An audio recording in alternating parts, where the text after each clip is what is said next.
Instagram യൂട്യൂബൊക്കെ തുറന്നു കഴിഞ്ഞാൽ ഇപ്പോൾ കാണുന്നൊരു വാർത്ത, ടെലഗ്രാം ഇപ്പോൾ ഉടനെ തന്നെ ഇന്ത്യയിൽ ബാൻ ചെയ്യും. അപ്പോൾ നമ്മുടെ ഡാറ്റയൊക്കെ എത്രയും പെട്ടെന്ന് സേഫായിട്ട് സെക്യൂർ ആയിട്ട് ബാക്കപ്പ് എടുത്ത് വെക്കണം, അല്ലെങ്കിൽ ഇത് എല്ലാം കൂടി നഷ്ടപ്പെടും എന്നുള്ള കാര്യമാണ് പറയുന്നത്.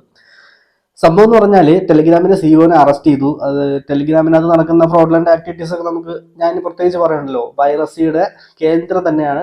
പൈറസി, പോണോഗ്രാഫി എല്ലാം ഉണ്ട്. അപ്പോൾ ഇത്തരം ഒരു കാര്യങ്ങളൊക്കെ നടക്കുന്നത് കൊണ്ട് തന്നെ അതിന്റെ സിഇഒനെ അറസ്റ്റ് ചെയ്തു. അതിന്റെ ഭാഗമായിട്ട് ഇനിയിപ്പോൾ ഇന്ത്യയിലും ഇത് ബാൻ ചെയ്യപ്പെടും എന്നൊക്കെയാണ് പറയുന്നത്.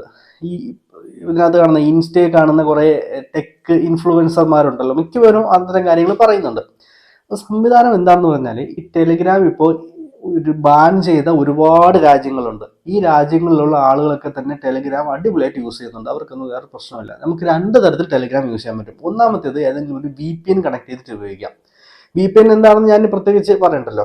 അതായത് ഇന്ത്യയിൽ ബാനായ പല വെബ്സൈറ്റുകളും ഇന്നും VPN കണക്ട് ചെയ്തിട്ട് ഉപയോഗിച്ച് കാണുന്ന ഒരുപാട് സുഹൃത്തുക്കൾ നമുക്കിടയിൽ തന്നെ ഉണ്ടെന്ന് അറിയാം.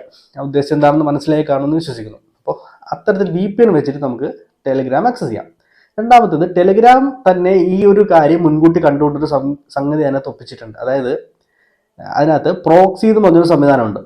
അപ്പോൾ ടെലിഗ്രാമിനറിയാം ഇന്നല്ലെങ്കിൽ നാളെ ഒരു രാജ്യത്ത് ഈ ആപ്ലിക്കേഷൻ ബാൻ ചെയ്ത് കഴിഞ്ഞാലും ആക്സസ് ചെയ്യണം എന്നുണ്ടെങ്കിൽ ഉള്ളൊരു സംവിധാനമാണ് ഈ പ്രോക്സി എന്ന് പറഞ്ഞ് കൊടുത്തേക്കുന്നത്. പ്രോക്സി കണക്ട് ചെയ്തിട്ട് ഉപയോഗിക്കുന്നത്. ഇനി പ്രോക്സി എങ്ങനെ കണക്ട് ചെയ്യണമെന്ന് അറിയാത്തവർ ജസ്റ്റ് യൂട്യൂബിലോ ഗൂഗിളിലോ നോക്കി കഴിഞ്ഞാൽ സിമ്പിൾ ആയിട്ടുള്ള കാര്യങ്ങൾ മനസ്സിലാക്കാൻ പറ്റും. പ്രോക്സി കണക്ട് ചെയ്ത് നമുക്ക് ഉപയോഗിക്കാം. അപ്പോൾ നമ്മുടെ ഡാറ്റ ഒന്നും എങ്ങും പോവില്ല. അത് ടെലിഗ്രാമിന്റെ സെർവർ തന്നെ ഉണ്ടായിരിക്കും.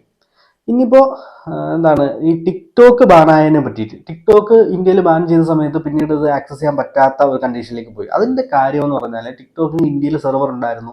സെർവർ ഇന്ത്യയിലുള്ള സെർവറിനകത്തായിരുന്നു നമ്മുടെ ഡാറ്റ എല്ലാം ഉണ്ടായിരുന്നത്. അതെല്ലാം പോയി കിട്ടി. അതുകൊണ്ടാണ് അങ്ങനെ സംഭവിച്ചത്. പക്ഷേ ടെലിഗ്രാമിന് ഇന്ത്യക്ക് സെർവറൊന്നും കാര്യങ്ങളൊന്നുമില്ല. അതുകൊണ്ട് തന്നെ അത്തരം കാര്യങ്ങളിലേക്കൊന്നും പോകില്ല. മാത്രമല്ല, ഇനിയിപ്പോൾ എപ്പോഴാണ് നമ്മുടെ ഡാറ്റ ടെലിഗ്രാമിൽ നിന്ന് നഷ്ടപ്പെടുന്നത് എന്ന് ചോദിച്ചാൽ, ടെലിഗ്രാം നിങ്ങളെ ബാൻ ചെയ്താൽ മാത്രമേ ഡാറ്റ നഷ്ടപ്പെടുകയുള്ളൂ.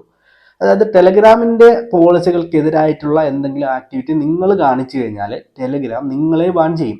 അങ്ങനെ ചെയ്തു കഴിഞ്ഞാൽ നിങ്ങൾ ടെലിഗ്രാമിനകത്ത് സേവ് ചെയ്ത് വെച്ചിട്ടുള്ള എല്ലാ കാര്യങ്ങളും നഷ്ടപ്പെടും. നിങ്ങൾ സേവ്ഡ് മെസ്സേജസ് എല്ലാം നഷ്ടപ്പെടും. അല്ലാതെ ഇപ്പോൾ ഏതെങ്കിലും ഒരു രാജ്യത്തെ സർക്കാർ ആ രാജ്യത്ത് ഈ ഒരു ആപ്ലിക്കേഷൻ ബാൻ ചെയ്തു എന്ന് പറഞ്ഞിട്ട് ടെലിഗ്രാമിന്റെ സെർവറിൽ കിടക്കുന്ന നിങ്ങളുടെ ഡാറ്റ ഒരിക്കലും നഷ്ടപ്പെടുകയില്ല. ബാൻ അല്ലാത്തൊരു രാജ്യത്ത് നിന്ന് ലോഗിൻ ചെയ്ത് കഴിഞ്ഞാൽ നിങ്ങൾക്ക് ഡാറ്റ കിട്ടും. അല്ലെങ്കിൽ ഞാൻ ഈ പറഞ്ഞ VPN ഉപയോഗിച്ച് കയറി കഴിഞ്ഞാൽ ഡാറ്റ കിട്ടും. പ്രോക്സി ഉപയോഗിച്ച് കഴിഞ്ഞാൽ ഡാറ്റ കിട്ടും. അങ്ങനെ പല മാർഗങ്ങളിലൂടെ ഡാറ്റ എടുക്കാനായിട്ട് സാധിക്കും. അതുകൊണ്ട് ഈ ഡാറ്റ നഷ്ടപ്പെടും എന്ന് അത്ര അങ്ങോട്ടും ഭയക്കേണ്ട ആവശ്യമൊന്നുമില്ല. ഇനിയിപ്പോൾ ഈ VPNും പ്രോക്സിയും കണക്ട് ചെയ്യാനായിട്ട് അറിയാത്ത ആൾക്കാർ ഉണ്ടായിരിക്കുമല്ലേ. അങ്ങനെയുള്ളവർ രണ്ട് കാര്യങ്ങൾ ചെയ്യാം. ജസ്റ്റ് ഇത് മനസ്സിലാക്കാനായിട്ട് വലിയ പാടൊന്നുമില്ല. യൂട്യൂബിൽ കയറി നോക്കിയാൽ നല്ല വീഡിയോസും ഉണ്ട്. അത് കണ്ടിട്ട് മനസ്സിലാക്കുക, പഠിക്കുക, ചെയ്യുക. അത്രേ ഉള്ളൂ. ഇനിയിപ്പോൾ ഒന്നിനും വയ്യാത്ത ആൾക്കാർ സേവ് ചെയ്തിട്ടിരുന്ന കാര്യങ്ങളൊക്കെ ഡൗൺലോഡ് ചെയ്ത് ഫോണിൽ വയ്ക്കുക. അത്രേ ചെയ്യാനായിട്ടുള്ളൂ.